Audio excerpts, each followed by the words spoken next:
Hi everyone, welcome back to my channel. I hope you're well, and also welcome back to the new subscribers that have subscribed over the past month.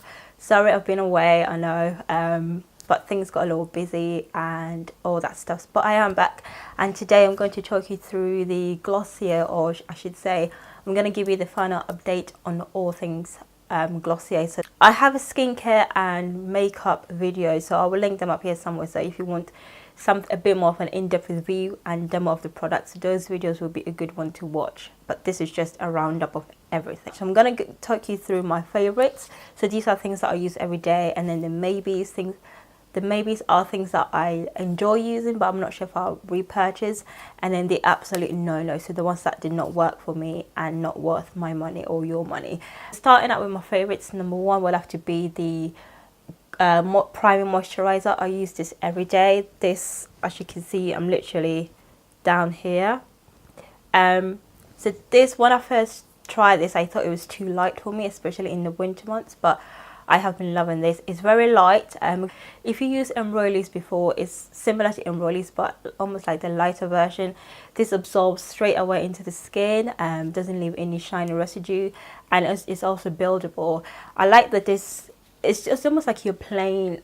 This is no fuss, but it just works for me with oily skin. I don't know if you have dry skin, this might not be good because it's not that rich. However, I find it hydrating for my skin types, and I haven't been using my Embroily's, which has been my cult favorite for about 3 years now. So I was really surprised that this is now sort of shot to the top. But yeah, I really like this. The Glossier Wowder, so this is like their translucent powder, and I use this to set.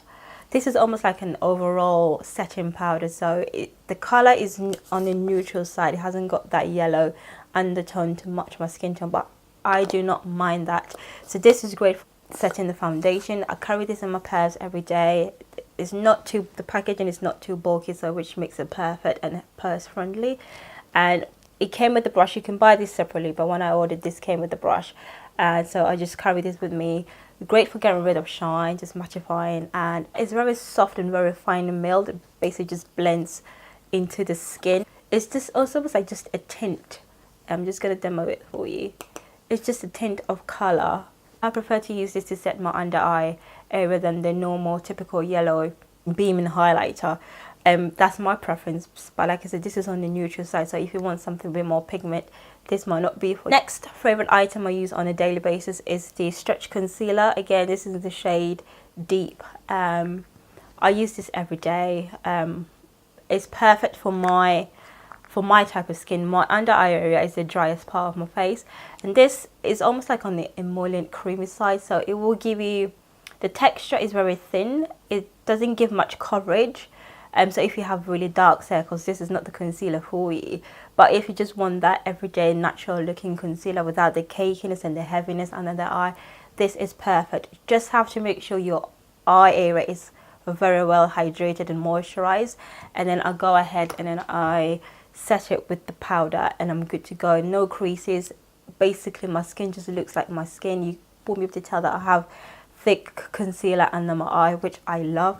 So I find this very hydrating for my dry skin. So anybody with, say, oily skin, I don't know how this will work for you. You might not like it because of the emollient texture, so it does leave a bit of shine to it, but once you put the powder on top, everything just blends into your skin and it moves with your skin. So it's just very natural looking. Eyebrow, it has a gel and waxy texture, which is great for combing through your eyebrows.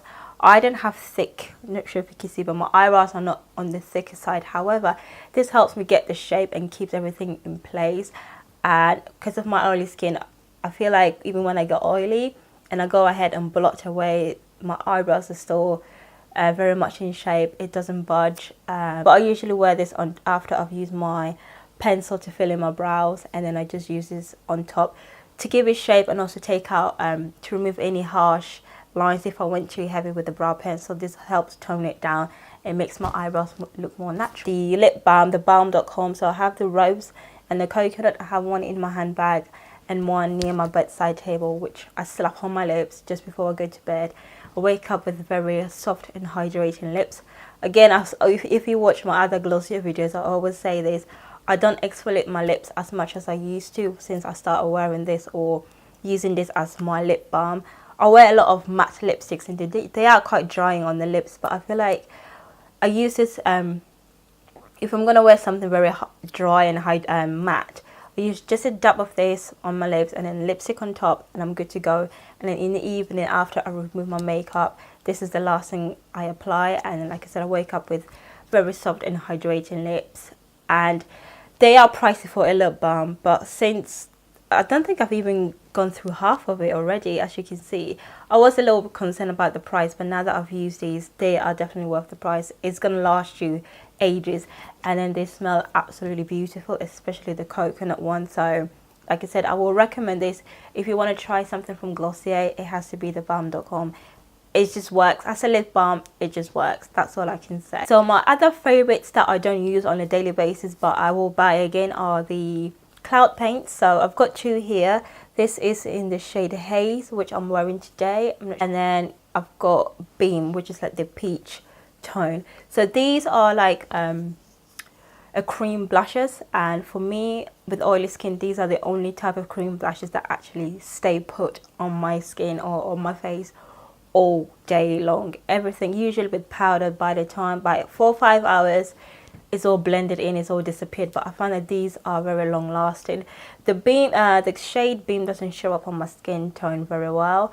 However, the Haze, which is very pigmented, it does, but I just have to go in very light-handed, and or even if I do put too much, I just a bit of translucent powder just to tone it down. This leaves a nice flash of color on the skin. You can use it's a pigment, so you can use this on your cheeks, on your lips. I have in the past worn this on my lips and then just put a lip gloss on top. But whenever I feel like my skin needs that detoxing, to remove all the gunk out, I reach for these. Now that I've given these, I would say, a second chance. I think the first time I tried these, I was not that impressed. But now that these are the only masks that I have in my collection. I've run out of all the other ones. So I've been able to concentrate on these and see how effective they are. And I absolutely love them, especially the Mega Green Galaxy Pack. This really does detoxify my skin. And it just leaves my skin clean and bright and just fresh looking. And then I go in with the Moisturising pack just to add back some moisture and hydration.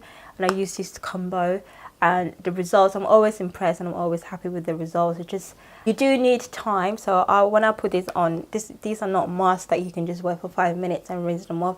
You need to give it time to work, especially the Mega Green Pack is best when it's best applied on wet skin, not just a bit of water, but literally just wet your face and then apply this on top. I find that you get the best results out of these. And I leave this on for about 20 to 30 minutes. Just make sure that the product is fully dry before I remove it. And then I go in with this. Sometimes I leave this on for about an hour. So I'll put this on, I'll be, blogging or just editing videos, that kind of stuff. Just walking around the house, just really give it time to let it work. And like I said, the results are better that way, whereas before so going on to the maybe products, this I have the Haloscope in Topaz, which is the highlighter. This shade is absolutely gorgeous. It's almost like a blend between bronze and gold highlight, and it's supposed to give you that natural highlight, that inner glow. But for me with this shade, it just blends right into my skin tone because I have yellow undertones, golden undertones. So it blends it in and you can't really see that you're wearing highlight. So for that reason, I'm happy to give this another chance, but in a different shade. I think they have two. They have Moonstone and Quartz. I think I would rather try the Quartz, which is like the universal shade on the whitish. I'll insert a clip here. But yeah, maybe somebody with a darker or a deeper skin tone, this will probably work. Milky Jelly Cleanser, I love this. I love that it's softening, it's very hydrating on the skin, and it's very conditioning. It doesn't strip off your natural oils, and it always leaves my skin after I've cleansed it just fresh looking, not tight feeling. The only thing I don't like about this is that in terms of its effectiveness or performance, it's not that great for somebody with oily skin. I feel like every time I wash my face, I need a deep clean, and this doesn't give me that deep cleanse feeling. It just feels like I need to go back in with something else. So I use this as my second cleanser or as my morning first cleanser, and it's just not powerful enough for me. It's a lovely cleanser. If you want something very, very gentle, this is it. But if you want something more with a bit of power, sadly this doesn't quite catch it. So I'm not sure if I'll buy it again, but I like the lip gloss. I'm wearing that today with one of my favorite nude lipsticks, and I've just put this on top just to give it a bit of gloss. So yes, I do reach for these if I want to take my matte lipstick to the glossy finish. It's nice. I don't know if I'll buy it again. It's just a lip gloss. It's nice to have in your collection, but I don't know if I'll go and buy back from Glossier, but it's nice. It does what it's supposed to do. Going on to the No-Nos, the first one is the Perfecting Skin Tint. This just does not work for me. The shade is completely off. The texture of this is very runny. I'm not sure if you can hear this. And it just doesn't do anything for me. I have oily skin, so it just leaves me looking very, very greasy. It's supposed to give you that natural tint, you know, no foundation. It's between a foundation and a tinted moisturizer. But this just, for £20, it's just a waste of money for me. You're better off trying something like the Ordinary Serum Foundation. That gives you coverage, but it's light and feels like skin. This is supposed to give you that tint, but like I said, the shade is completely off. The other item is the Invisible Shield, which is the sunscreen. So this is in factor 30. And I think they've now reduced the price down to £20. It used to be 26, which I thought it was pricey for the content because you only got 30ml. This one, I like the texture. It's almost like a gel texture. It just blends into your skin without any marks. You don't get that greyish or that violet looking color that you put on when you wear sunscreen. This one just disappears into your skin, but you know that you're protected. The only con is it contains oil in there, so this doesn't help. For me with oily skin, I get very oily literally within about 2 hours of wear. My makeup is all separating and everything. So this, and on top of that, it doesn't work with most of the primers that I use, so it's quite annoying. I feel like I need to go and buy a new primer just for it to work with this product, which kind of defeats the purpose for me.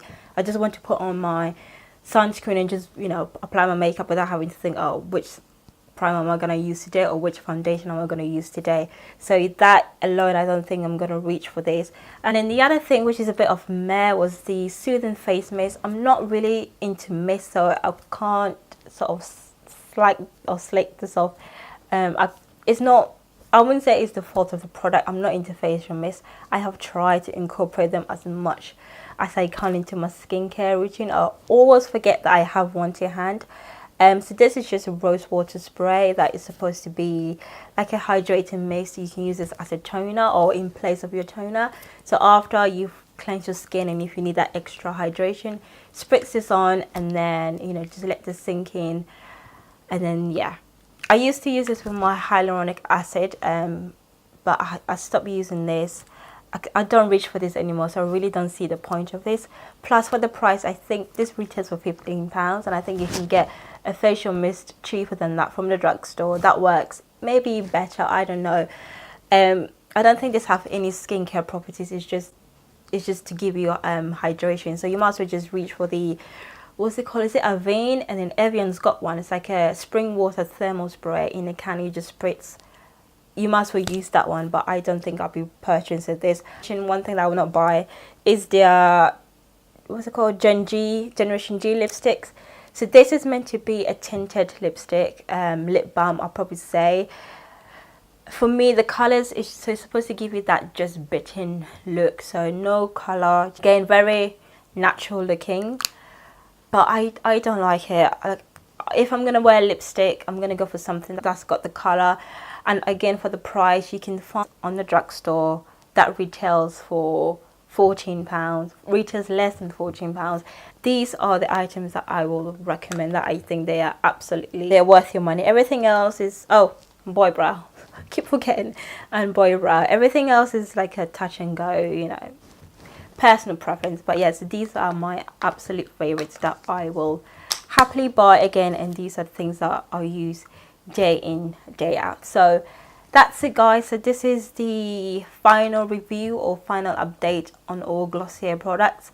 As I mentioned, I've got 2 videos, so one on makeup, one on skincare. I will link them up here or put a playlist together so you can watch and then see how I use these products or how they wear on my skin. So if you're if your skin tone is similar to mine, you can get an idea of how the colors, especially with the powder and the concealer, and also the skin tint, how they look on me. And yeah, so that's it, guys. Let me know if you're into Glossier, if you purchase anything from Glossier, if you've tried anything else. What are your favorites and what worked for you? And yeah, thank you so much for watching this video, guys. I will see you in my next one. Bye.